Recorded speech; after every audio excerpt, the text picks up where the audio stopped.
여러분 안녕하십니까. 역사 개그맨 역계 썬킴 인사드리겠습니다. 안토니우스 피우스, 원로원 할배 중에 그나마 좀 약간 나이가 젊으신 안토니우스 피우스가 얼떨결에 로마 황제가 됐다라고 지난 시간에 말씀드렸는데, 이 기록이 맞는지는 모르겠지만 하여간 황제가 된 사람들, 또 이렇게 뭐 황제 후계자가 된 사람들 기록은 다 이렇게 나와 있어요. 안토니우스 피우스, 아주 큰 키에 준수한 외모라고 나와 있거든요. 그랬나 보죠. 근데 요거는 확실해요. 성격이 굉장히 조용했다. 그리고 원로원 내에서도 적, 에너미가 없었다.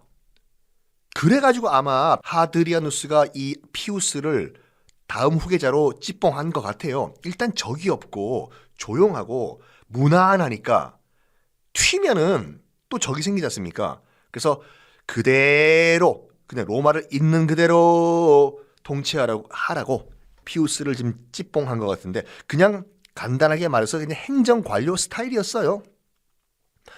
이 피우스라는 황제가 무려 23년 동안 로마를 통치하는데 오래 했죠.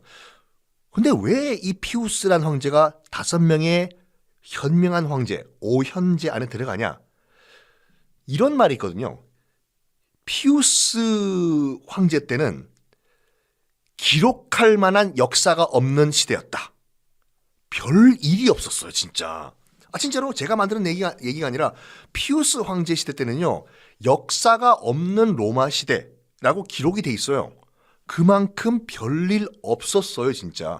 평온했던 거죠.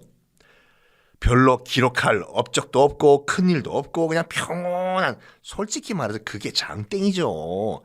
뭐 우리가 역사 방송하는 사람들이야 무슨 이벤트가 있고 뭐 이인좌의 난, 뭐 이괄의 난, 병자호란 뭐 이런 게 있으면 소재는 좋지만 그 당시 살았던 사람들 입장에서는 이런 피우스 황제같이 별 일 없는 시대가 장땡이죠. 그래서 역사가 없는 로마 시대라는 평을 받았던 피우스 황제, 그래가지고 현명한 황제 중에 한 명에 들어갑니다. 그런데 그럼 정말로 아무 업적이 없냐? 있지요. 뭐냐면 이 양반이, 피우스라는 양반이 로마법의 정말 거의 마스터였다고 합니다. 로마법은요, 지금 현재 우리가 살고 있는 지구상에 수많은 나라의 헌법들이 있지 않습니까? 이 헌법들 대부분 다 특히 선진국들이 다 로마법을 기초로 해서 자기네 나라의 헌법들을 만들었어요. 우리나라도 어찌 보면은 로마 헌법을 영향을 받았는데, 왜냐? 우리나라 헌법은 안타깝지만 일본 헌법의 영향을 많이 받았거든요. 일본 헌법은 독일 이전의 프로이센 왕국의 헌법의 영향을 많이 받았어요. 프로이센 왕국의 헌법은 로마 헌법을 거의 카피한 거거든요.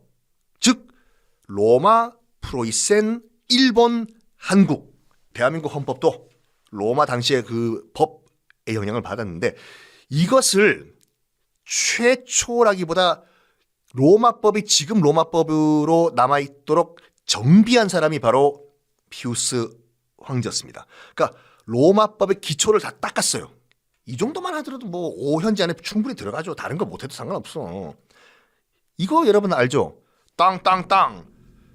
무죄가 입증되기 전엔 일단 모두 무죄로 봐야 한다. 이른바 무죄 추정의 원칙 있지 않습니까? 그래가지고 재판에서 최종 결과 넌 유죄 나오기 전까지는 얘는 범인이 아니에요. 그냥 용의자예요. 요거를 만든 사람이 바로 피우스예요. 법에. 일단 법원의 최종 판결로 네가 죄를 지었어 나오기 전까지는 일단 무죄로 봐야 된다. 무죄 추정의 원칙을 법으로 확실하게 만든 사람이 피우스 황제. 박수. 와. 물론 무죄 추정의 원칙이라는 것이 그 전에도 비슷한 게 존재를 했었어요. 하지만 확실하게 이것을 법으로 시행한 거는 이 피우스 황제다. 이것만 봐도 이 사람은 박수 받아야 돼요. 우리도 현재 지금 이거 지키고 있지 않습니까? 또 이 사람이 정말 위대한 게 뭐냐면, 위대했다기보다는 현명해요. 현명해.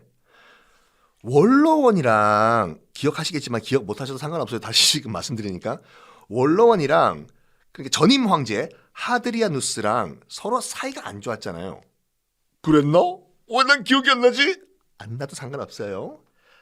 하드리아누스가 처음에 이제 황제로 올라갈 때 자기를 반대했던 원로원 할배 4명을 처형했다는 거 어디선가 많이 들어본 것 같잖아요, 여러분.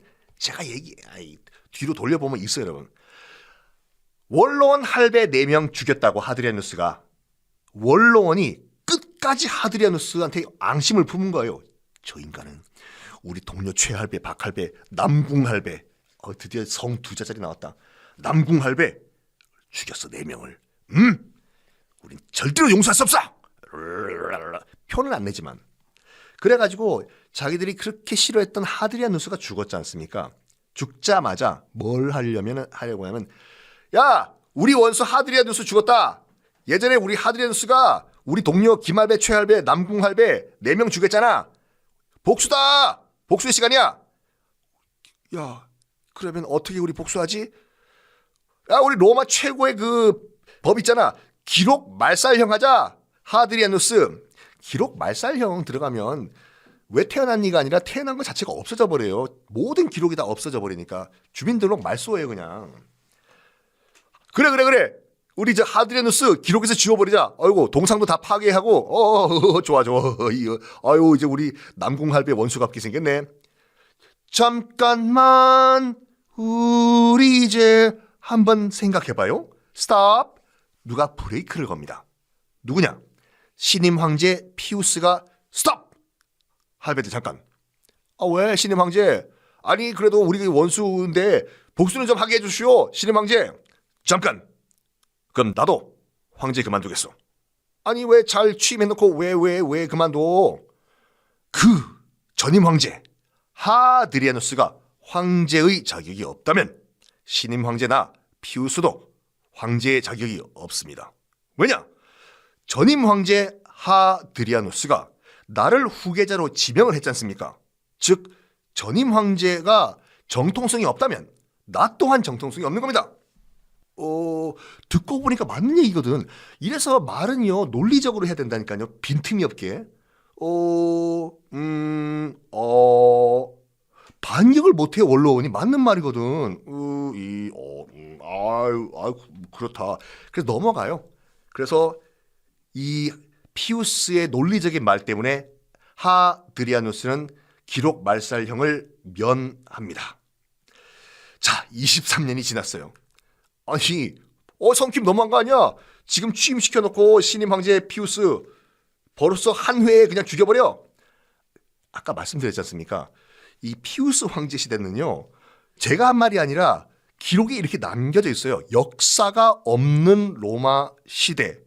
23년 동안 존재감이 없었던 황제. 물론 당시에는 존재감이 있었겠지요. 하지만 워낙 평범한 별일 없이 산다. 튀지 않았던 시대. 23년간의 통치 끝에 피우스.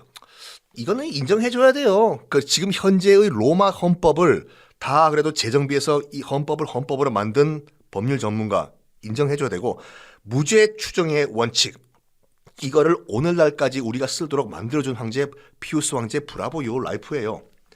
근데 23년 동안 정말 조용하게 사시다가 조용한 시대의 조용한 황제의 조용한 죽음이었어요. 아니 23년 동안 아무 일도 없었는데 갑자기 죽을 때 막 불 지르고 죽었겠습니까? 아니죠. 서기 161년 저녁 식사 자리에 기록 보면요, 그날따라 치즈가 맛있었대요. 치즈. 이거 오늘따라 이 치즈가 맛있네. 옆에 막 톰과 제리가 치즈 달라고 하고, 치즈 좀 더 갖고 와라. 네, 황제폐야. 과식을 했다고 합니다. 과식을 했는데 너무 심하게 취해가지고 낫지를 않았다고 해요. 그래가지고 죽음을 직감했다고 합니다. 피우스 황제가. 치즈 먹고 돌아가셨어요. 뭐든지 너무 많이 먹으면 안 돼. 죽음을 직감한 피우스 황제, 아들을 불러요. 아들 이름이 물론 양자예요. 이 피우스도 또 친아들이 아니라 양자 시리즈인데, 큰 아들 이름이 아우넬리우스예요. 요 사람은 꼭 기억하셔야 돼요. 당연히 이제 다음 황제가 아우넬리우스가 되겠죠. 아우넬리우스. 반대는 형 렐리우스가 아니라 그냥 아우렐리우스인데 지금 여러분들 뭐 그 이 로마 역사든지 아니면 뭐 이런 세계사 전공 안 하시고 문학 쪽에 관심 있으신 분들은 다 한 번씩 들어보셨던 명상록이란 책이 있어요. 로마판 난중일기거든요. 메디테이션이라고 해서 만약에 여러분들 뭐 처음 들어보는데 들어보긴 들어봤지만 읽진 못했어요. 읽어보세요. 그러니까 책 안 보셔도 되고 유튜브에서 그냥 아우넬리우스 명상록 치면은 쫙 낭독해 주시는 분들 많거든요. 정말 마음이 편안해져요. 말 그대로 명상록이에요. 이 명상록을 지은 황제가 이제 아우넬리우스인데 그건 나중에 황제가 됐을 때 자, 큰아들 아우넬리우스를 부릅니다.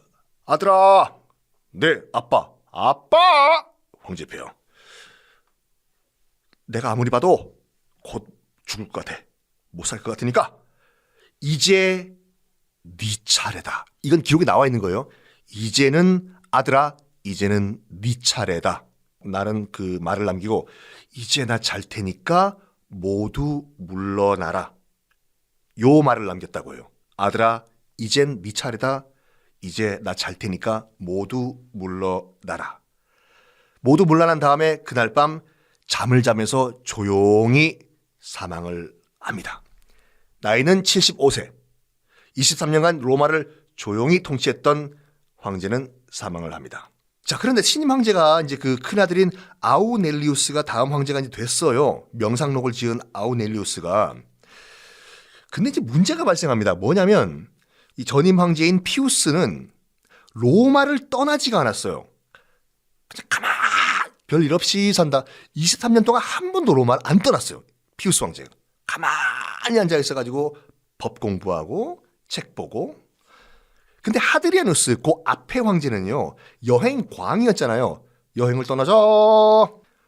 오히려 로마에 안 있고 평생을 빨빨 돌아다니면서 역마살 황제. 그래서 나름 전쟁은 안 했지만 전방 상황이 어떻고 전방에 있는 군대 상황이 어떻고는 빠삭하게 알고 있었던 황제가 하드리아누스예요. 죽을 때까지 계속 여행을 다녔으니까. 근데 이 피우스 황제, 무죄 추정의 원칙을 만든 피우스 황제는 23년 동안 한 번도 로마를 안 떠나요. 나는 로마가 좋아.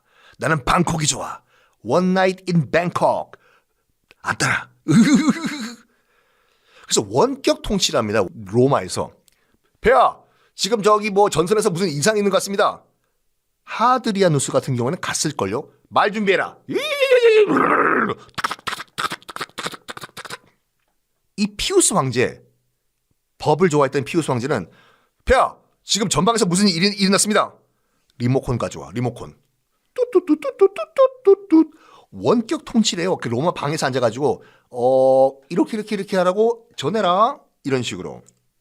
그러다 보니까 전방에 있는 그 군대들의 기강이 당연히 해이해지죠. 군수 통수권자가 최고 사령관인 황제가 안 오는데 저 이거 그냥 군수 문자 들어온 거 우리가 좀 약간 챙기자고. 어떻게 알아? 황제가 오지도 않는데. 군기가 문란해지면 당연히 어떻게 되겠습니까? 이민족들이 반란을 일으키겠죠. 반란을 일으켜요. 슬슬 반란의 조짐이 보이기 시작해요. 피우스 황제 말기 때. 그 전에는 23년 동안 조용했고 슬슬 죽을 때쯤 되니까 게르마니아, 그러니까 지금의 독일이죠. 등등 전방에서 반란의 조짐이 스물스물 올라옵니다. 그때 빰빰 피우스 황제가 죽어버린 거예요.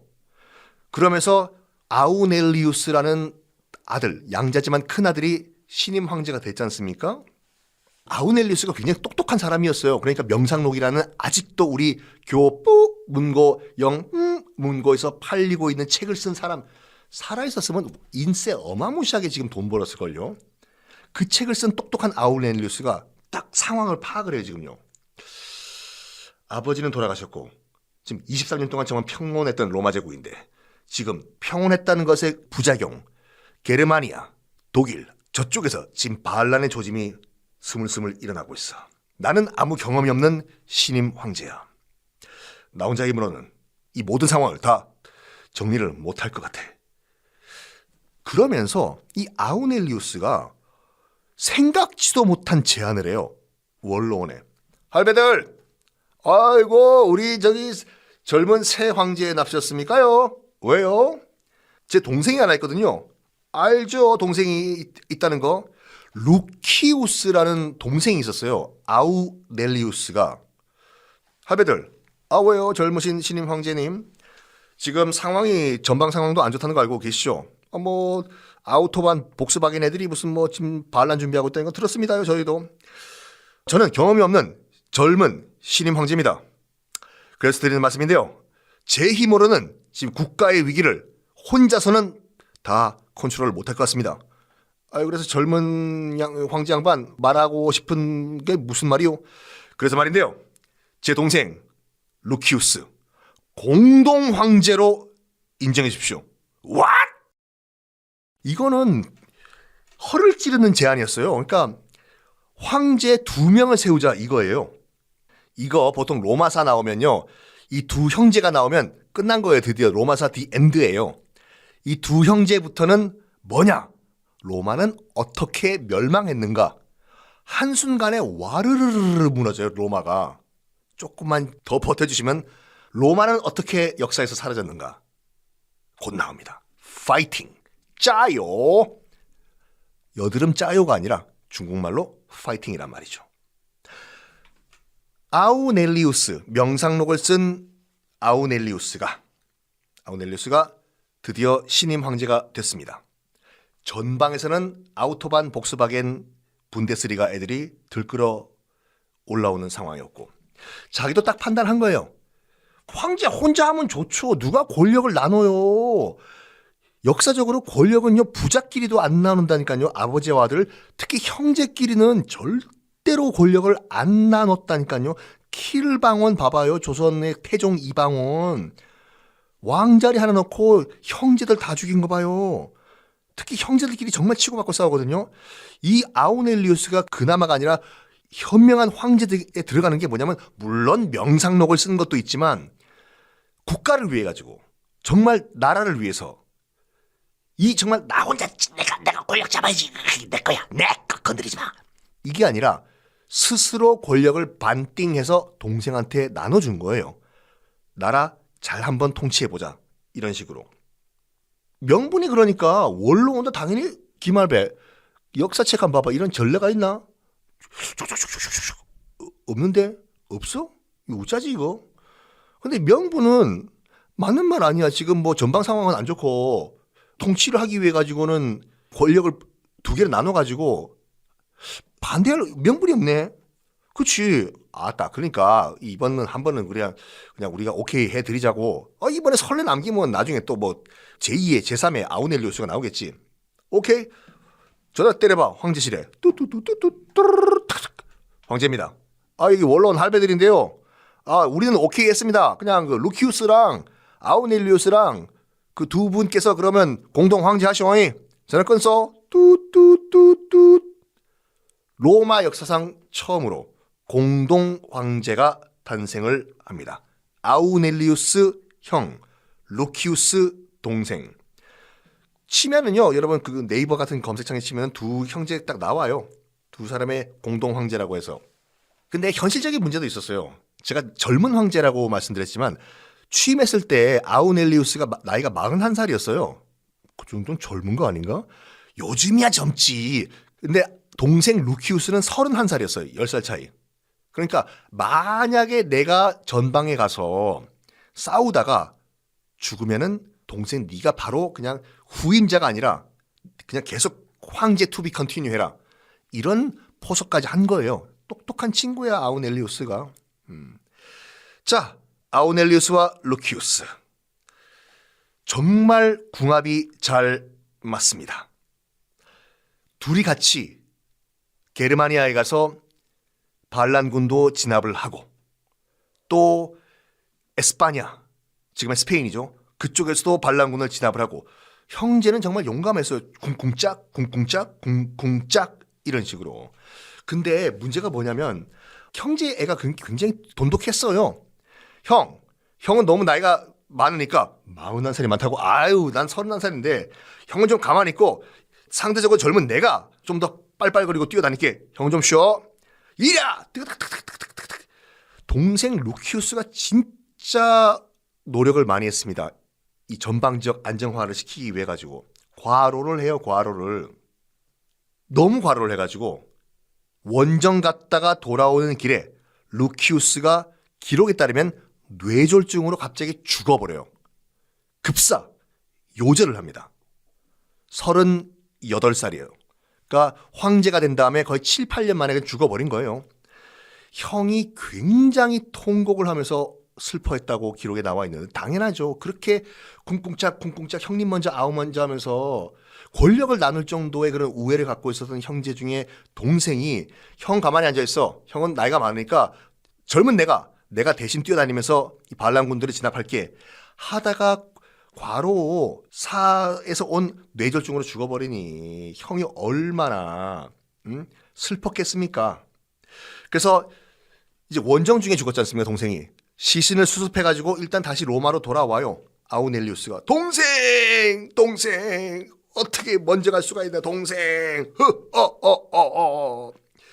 이놈들 반란군들 내가 가만히 놔둘 것 같아. 다 죽었어. 다 동생의 원수를 다 갚아버릴 거야.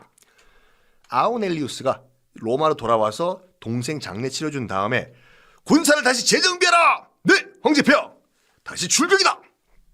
다시 출격 준비를 해요.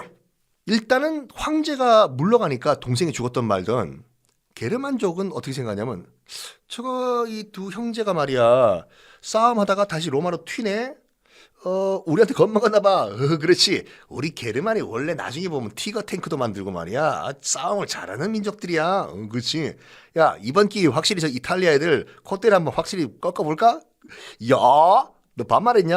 야 독일어로 예스가 야야. 하하하 야 분다봐 하면서 게르만족이 이탈리아 로마로 치고 들어오는데 처음으로 게르만족이 이탈리아 반도까지 치고 들어와요. 처음으로. 하드리아누스의 그 평화주의의 부작용이었어요. 솔직히 말해가지고 평화를 지킨다 우린 전쟁 안 한다 전쟁을 안 한다 했지만은 결과적으로는 국방력 약화가 온 것이 1차적 책임인데 게르만족이 로마 건국 이래 처음으로 지금 이탈리아 반도까지 들어왔어요. 지금 야 분더봐 야 이탈리아 우리 스파게티 다 내 거다 피자도 하고 들어왔던 상황이었거든요. 아우넬리우스는 어떻게 생각했냐면 이제 곧 나도 싸우다가 죽을 수도 있겠구나 라고 각오를 다집니다. 그쵸? 이제 동생도 없겠다. 나 혼자 1대1로 싸워야 되는데 게르만족은 지금 완전 승기가 하늘을 찌를 듯하고 처음으로 이탈리아 반도까지 치고 내려온 상황에서 뭘 하냐면 아우넬리우스가 외아들이 있었어요. 자기 외아들 콤모두스라고. 아들아 일로 와. 아빠 왜? 너를 일단 내 후계자로 지명을 한다. 자기가 어떻게 될지 모르니까 자기가 얼떨결에 전사 싸우다가 죽으면은 또 후계 문제로 복잡해지니까 출전하기 전에 여봐라 네 황제폐하 난 곧 출전한다. 출전하기 전에 다음 황제를 내가 공식적으로 지명한다. 내 아들 콤모두스를 내 후계자로 지명한다. 만세! 황세자 콤모두스 만세! 가자!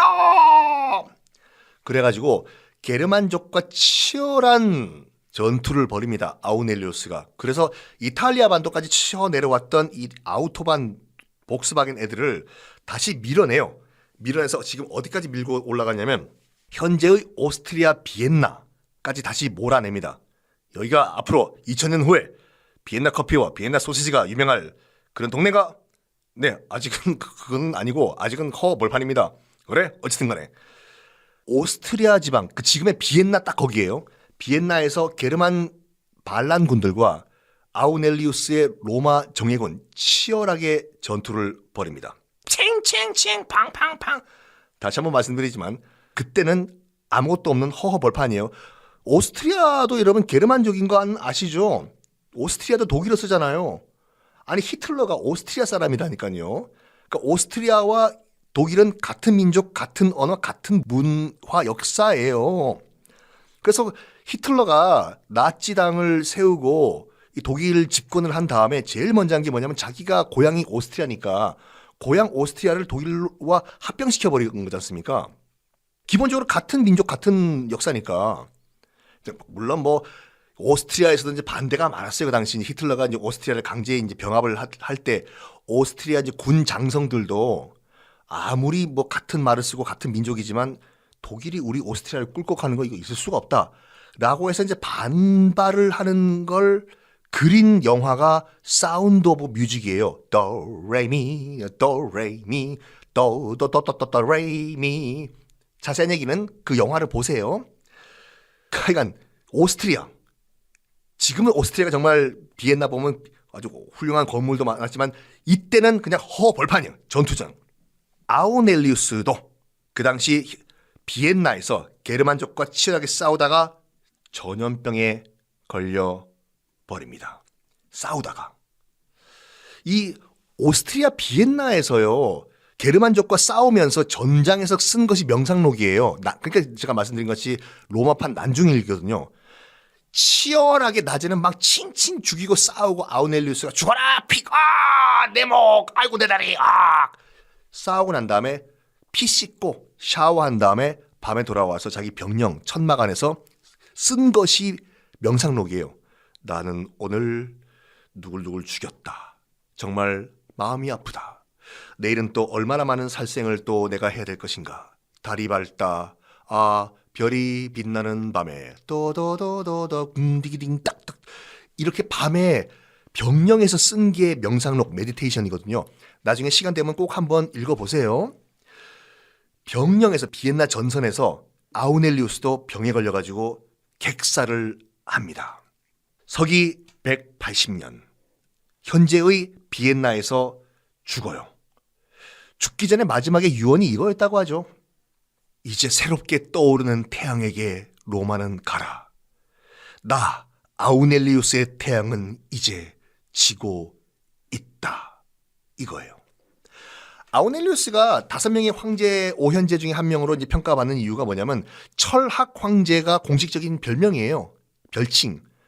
그래서 방금 말씀드린 것 같이 병령에 있을 때 매일매일 일기를 썼다고 했지 않습니까? 그 일기를 후세 사람들이 묶어서 하나의 책으로 묶어요.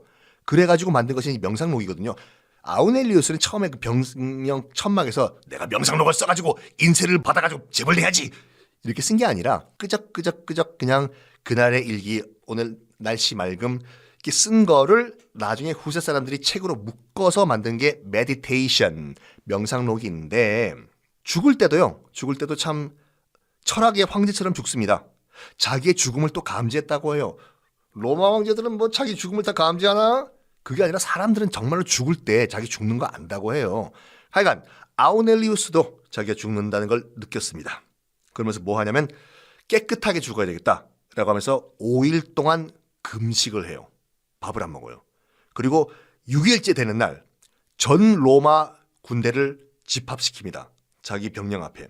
그러면서 뭘 선언하냐면 나의 로마 군대들이여 황제 폐하 만세! 여기 내 아들 콤모두스가 있다. 오늘 이 순간부턴 로마의 황제는 나 아우넬리우스가 아니라 여기 있는 콤모두스가 새로운 황제다 해놓고 전선에서 오스트리아 비엔나 전선에서 바로 아들 콤모두스에게 황제 자리를 넘겨줍니다. 그리고 다시 침대로 돌아가서 조용히 잠자다가 죽어요. 요거를 모티브로 해서 만든 게 바로 영화 글래디에이터의 맨 첫 장면이에요. 글래디에이터는 일단 허구 스토리예요. 근데 영화 글래디에이터 My name is Maximus, the general of the Great Roman Empire 했던 거 글래디에이터 맨 첫 장면 보면은 그 싸우잖아요. 로마 정예군들과 그 게르만족이 숲속에서 막 공방전을 벌이지 않습니까? 공방전을 벌였던 것이 영화상에서는 제가 말씀드렸던 오스트리아 비엔나 전선이었어요. 거기가. 거기 보면 늙은 황제가 잠자듯이 자면서 죽어버리지 않습니까? 영화에서는요. 그 망나니 아들 호아킨 피닉스 조커의 주인공 호아킨 피닉스가 망나니 아들로 나오면서 러셀 크로를 누명 씌워버리고 아버지를 지가 죽인 걸로 나오죠. 잠자고 있는 아버지를 죽인 다음에 지가 황제 자리를 빼앗는 걸로 나오는데 그건 영화고 실제 정사는요. 아우넬리우스가 그 늙은 황제예요. 그 영화에서도 자기 아들 양아치 망나니 똑같아. 폭군이 돼요. 이제 콤모두스에게 황제 자리를 넘겨주고 병령천막에서 조용히 자다가 죽습니다. 자, 아우넬리우스가 이렇게 오스트리아 비엔나 전선에서 천막에서 죽음으로써 현재의 시대는 역사 속으로 사라져 버립니다. 끝나요. 로마판, 서양판 요순 시대, 평화의 시대라고 했던 5명의 황제의 시대. 이제 아우넬리우스가 오스트리아 비엔나에서 사망하면서 끝나버립니다. 이제 어떤 시대가 오냐? 망나니 아들 콤모두스. 이제 내가 황제야. 로마 역사상 최악의 폭군이 누구냐? 네로 아니에요. 네로는 나름대로 노력했어요. 로마를 위해서 헌신 봉사했습니다. 칼리굴라는 나름 뭐 약간 개인사가 복잡을 했지만 그래도 귀여웠어요. 최악의 황제는 이제 등장을 할 콤모두스입니다. 콤모두스 얘 때문에 로마 한순간에 와르르르 무너져요. 로마 시내가 무너지는 게 아니라 지금까지 제가 거의 한 몇 개월 떠들었지 않습니까? 이 몇 개월 떠들은 로마 제국이 망해요. 자, 여러분들 이제 로마 제국은 어떻게 와르르르 부도가 나버리는지 이제부터 클라이막스는 지났고 결말 부분 들어가 보도록 하겠습니다. 다음 시간부터는 로마의 결말입니다.